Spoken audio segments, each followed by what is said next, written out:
അങ്ങകലെ മലമേലെ എന്റെ സന്നിധാനം, ഇങ്ങിവിടെ താഴ്വരയിൽ എന്നേകാന്ത സഞ്ചാരം.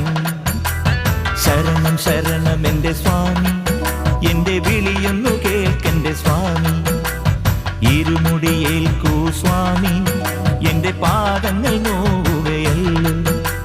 കാടിന്നിരുൾ മുടിയാകെ മലങ്കാറ്റേ തുലയുകയാ. കാട്ടാനകളുടെ മേട്ടി കരിമ്പുലിയുടെ